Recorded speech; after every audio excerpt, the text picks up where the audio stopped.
차명계좌를 써서 여러 명의 차명계좌를 써서 입금처를 분산시킵니다. 입금처를 A, B, C.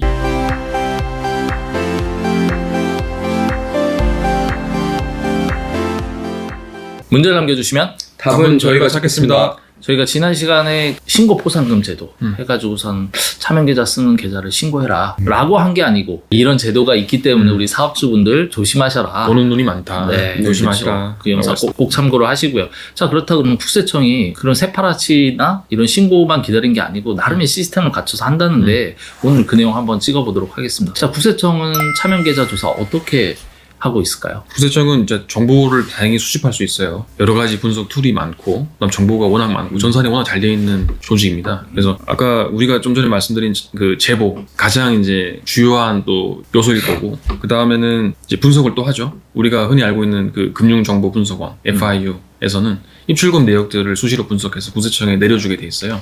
그 가공된 자료를 가지고, 차명계좌 의심이 되는 사업장 분들을 또 조사에 선정할 수도 있고요. 두 번째로는 차명계좌라는 게 사업주 매매자들이 예금을 입금받는 거잖아요. 그렇죠. 그분들의 예금이 계속 늘어날 거예요. 그분들은 늘어난 예금을 어떻게 사용하고 싶겠죠? 부동산을 취득한다든지 주식을 취득한다든지 혹은 예금 잔액으로 계속 쌓여 있다든지 그러면 왜 이 돈이 생겼을까? 왜 이 건물이 생겼을까를 분석하는 이 자금출 조사를 통해서 또 차명계좌가 조사가 이루어질 수 있습니다. 그렇죠. 돈이라는 게 뭐 벌기만 하는 게 아니고 쓰기도 하니까 어떻게 벌었는지 어떻게 쓰는지에 따라서 땅에다 파묻거나 금고에만 넣어놓을 수는 없기 때문에 언젠가 걸린다고 하는데 일단은 이 차명계좌 조사의 대표적인 대상 우리 세무사님 두 분께서 한번 그 네 가지 정리 한번 해주신다면. 예를 들어서 고액의 자금이 사업자가 아닌, 그러니까 사업자들 사이에서는 대금이 큰 금액들이 왔다 갔다 할 수 있거든요, 사실. 네네네. 근데 사업자가 아닌 자가 계속 고액의 자금이 왔다 갔다 한다든지 그러면 분명히 이건 무슨 의심이 가는 정황들이 있는 거죠. 만약에 둘 다 사업자라면 세금계산서를 통해서 그걸 확인할 수가 있을 것인데 한 명은 사업자가 아닌데 이쪽으로 돈을 계속 넣는단 말이죠. 네. 뭐 1,000만 원, 2,000만 원, 뭐 억대도 될 수도 있고. 그럼 이거는 뭔가 문제가 있다라고 파악을 하는 거죠. 일단 첫 번째로 고액의 자금의 현금 흐름을 갖고 판단을 한다. 그리고 두 번째는 그 다음에 이제 은행 창구 같은 곳에서 내가 현금이 쌓였을 때 그 쌓인 거를 또 누군가 입금할 거잖아요. 그렇죠. 그 입금할 때 고액 현금이 수시로 입금될 때 1,000만 원, 2,000만 원. 근데 최근에 은행 가서 현금 입금해 보신 분들은 아시겠지만은 입금할 때 그 창구의 직원분이 꼭 물어봐요. 이게 어떤 돈이시죠? 왜 입금하시죠? 근데 이게 물어보는데 끝나는 게 아니라고 저는 알고 있습니다. 그 직원분들은 꼭 그걸 메모해 놓게 돼 있어요. 신고하게 되어 있죠. 메모해서 이 FIU에 전송하게끔 할 겁니다. 그래서 내가 행색이 조금 초췌한 분이 뭐 1,000만 원, 2,000만 원 계속 입금한다. 왜냐하면 그게 보이스피싱일 수도 있잖아요. 그렇죠. 네, 그래서 그런 부분들을 다 감안해서 계속 나라에서 관리를 하기 위해서 이런 왜 입금되는지를 꼭 물어보기 때문에 여기서 정보가 또 누적되면 또 조사 대상자로 선정될 수 있는 거죠. 잠깐 첨언을 드리자면 경우에 따라서는 경찰도 출동하는 경우가 있거든요. 왜냐하면 보이스피싱이 연결될 수 있는 거기라서 은행에서 대답이 좀 약간 이상한데? 라고 하면 현금 경찰이- 출금할 때 얘기하는 거죠. 입금도 마찬가지. 입금이요? 네, 마찬가지. 오, 입금을 네. 하는데 그거마저도 의심된다. 네. 왜냐면 송금책일 수도 있거든요. 제가 시스템은 잘 몰라서 네. 그쪽은 대단한 놈들이 하여튼. 네. 네. 자, 일단은 지금 고액 현금 거래가 있으면 이런 문제가 될 수 있다 했는데 뭐 고액 현금 거래에 대해서는 저희가 나중에 한번 영상을 찍겠지만 뭐 1,000만 원 이하면 된다. 뭐 하루에 은행 지점을 몇 군데를 돌아다니면 된다. 뭐 매일매일 가면 된다. 하여튼 뭐 말도 많고 설도 많은데 이 내용은 나중에 한번 찍고요. 네. 자, 세 번째. 어떻게 차명계좌 조사할까요? 저희가 전 영상에도 뭐 말씀을 드렸던 것 같은데, 그러니까 소비자한테 이제 거래대금을 입금받을 때 본인 명의, 그러니까 사업주 본인 명의의 계좌가 아니라 타인 명의 계좌로 입금해 주세요라고 하는 것들이 이제 빈번해지게 되면 그런 부분에 대한 데이터가 쌓여서 이제 조사를 받을 수가 있죠. 그렇죠. 여기로 입금해 주세요 하면서 이제 명함이나 이런 내용 이제 쪽지 이렇게 받는데 봤더니 얘는 누구지? 맞아요. 애인인가? 뭐 이런 생각이 드는 경우가 있는데 일단은 거래 대금과 입금주가 다른 경우 뭐 이렇게 이해하면 될 것 같고 또 네 번째는 이 부분이 사실은 국세청 조사를 할 때 가장 풀어내기 편한 조사이고 가장 임팩트가 있는 조사라서 선호하는 조사 중에 하나예요.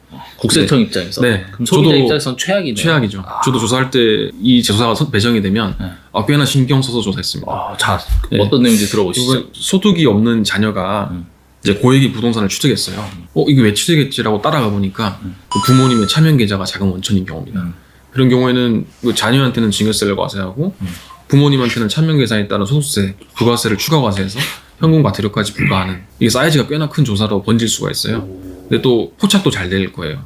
왜냐면 쌓인 예금을 부동산은 쓰는데 사고 싶거든요. 왜냐면 요즘에 부동산 주택값이 또 오르기도 하고 계속 현금만 가지고 있으면 바보인 것 같고 해서 뭔가 취득하고 싶어지기 때문에 이 조사가 지금 가장 주세청 입장에서 선호하는 조사 중에 하나일 거라고 저는 개인적으로 생각합니다. 네. 이건 뭐 걸리면은 직원은 표창장 받겠는데요.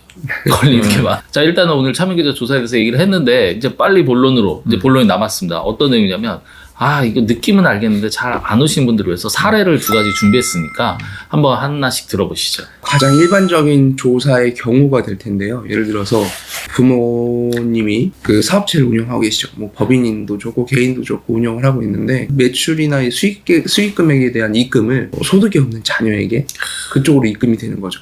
매출 대금을 쉽게 말씀드리면 매출 대금 1억 발생인데 그 돈을 법인이나 또는 개인 사업자의 명의로 넣는 게 아니라 소득이 없는 자녀, 연소자라고 보통 얘기하죠. 연소자에게 이제 입금이 되면 그 돈을 가지고 이제 고액의 부동산을 취득하거나 이렇게 되게 되는 거죠. 그러면 아까도 좀 전에 이제 정세무사님 말씀하셨지만 그 돈이 도대체 어디서 나온 거지? 라는 의문이 누구나 상식적으로 들 거잖아요. 그리고 이제 국세청인 PCI 시스템이라 그래서 소득 지출 분석 시스템이 있어요. 뭐냐면 모든 소득은 국세청에 신고를 하잖아요. 그러면 그동안 신고했던 거는 100밖에 안 되는데 갑자기 이 사람이 1000에 해당되는 부동산을 취득을 했다는 거죠. 근데 등기를 떼보니 근저당 그러니까 대출을 받은 건 500밖에 안 돼요. 그러면 소득 나머지 100, 400. 네, 근저당 500 나머지 400은 어디서 나는 거야? 이렇게 해서 조사가 착수돼서 아까 말씀하셨던 것처럼 증여세, 소득세 또는 법인세 그리고 부가세 이렇게 또 현금영수증 관련 업종이면 현금영수증 관련 가산세까지 아주 후두둑 털리죠. 이 정도면 매출보다 세금이 더 많을 수 있습니다. 맞아요. 그래요. 네. 뭐 요즘 분들은 이런 것들을 많이 아셔가지고 처음부터 준비를 잘 하시는데 어찌됐든 이제 부동산 취득 과정에서 발생한 거고요. 부동산이 아니더라도 걸릴 수 있다. 다음 사례는 뭘까요? 그 다음에도 또 흔하게 있는 사례 중에 하나인데 이 부분은 우리가 FIU 금융정보분석원의 자료를 무시할 수가 없습니다. 수많은 유튜브에서 예금 인출, 이체 이런 분들 조심하세요라고 나오는 것들이 아마 이런 부분 때문에 그럴 건데 대표적으로 매출을 일단 누락을 해요. 사업자분들이 이제 고액의 그 매출이 발생했을 경우 기계장치 하나가 꽤 비싸다, 하나하나가 비싸다. 그런 예를 들어서 그런 부분들을 매출하고 나서 세금계산을 끊지 않고 그다음에 그 계좌가 또 남명의로 들어오면 또 나중에 혹시나 내가 조사받을 때 이게 또 매출로 쉽게 포착되니까 차명계좌를 써서 여러 명의 차명계좌를 써서 입금처를 분산시킵니다.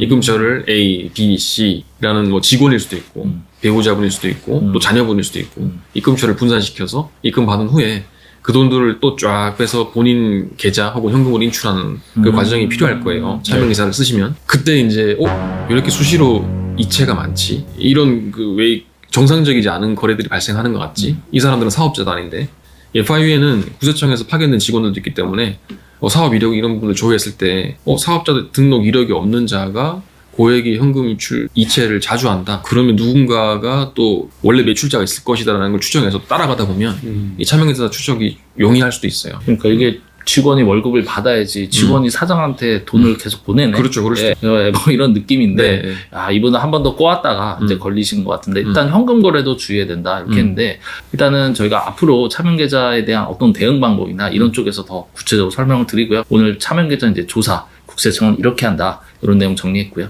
자, 오늘의 한 줄 평 하신다 그러면 차명계좌 국세청이 보고 있습니다.